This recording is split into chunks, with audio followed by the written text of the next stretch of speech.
১৯৭০ সালের ১২ নভেম্বর রাত ঠিক 11:30। বঙ্গোপসাগরের গর্ভ থেকে উঠে আসা এক অন্ধকার দানব ঘণ্টায় ২২৪ কিলোমিটার বেগে ভোলা, মনপুরা, চরফ্যাশন, হাতিয়া উপকূলের ঘুমন্ত লক্ষ লক্ষ মানুষের ওপর ঝাঁপিয়ে পড়ল। কিন্তু ঝড়টা ছিল না সবচেয়ে ভয়ঙ্কর। ভয়ঙ্কর ছিল ৩০-৩২ ফুট উঁচু একটা কালো পানির দেয়াল, যেটা এসেছিল একদম নিঃশব্দে আর গ্রাস করেছিল পুরো গ্রামের পর গ্রাম এক নিমেষে।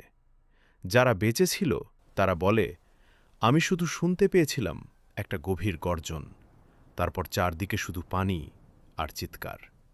আমি নারকেল গাছ জড়িয়ে ধরেছিলাম সারা রাত আর প্রার্থনা করছিলাম যেন ভোর হয়। ভোর হয়েছিল, কিন্তু যে ভোরে কোনো সূর্য ওঠেনি। যেদিকে চোখ যায় শুধু কাদা, লাশ, ভাঙা গাছ, উল্টে যাওয়া নৌকা আর নিঃশব্দে কাঁদতে থাকা মানুষ।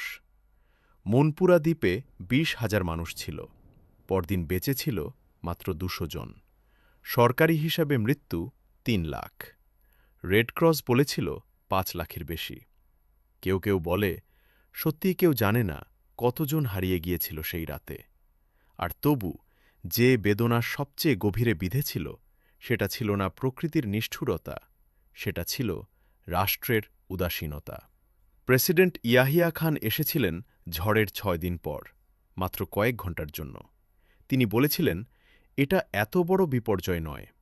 সেই একটা বাক্য পূর্ব বাংলার মানুষের বুকের ভেতর চিরকালের জন্য আগুন জ্বালিয়ে দিয়েছিল।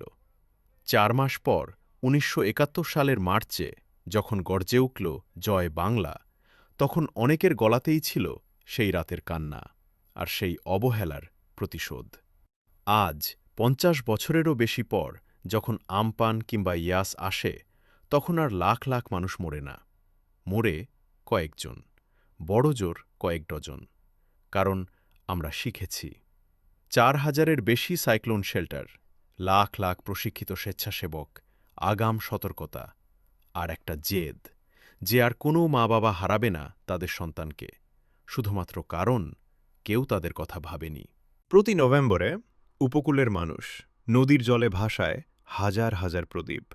সেই আলোতে ভেসে ওঠে হারিয়ে যাওয়া মুখগুলো। আর মনে পড়ে যায় একটা কথা, যে রাতে প্রকৃতি আমাদের মৃত্যু দিয়েছিল, সেই রাতেই আমরা জন্ম নিয়েছিলাম একটা স্বাধীন জাতি হিসেবে।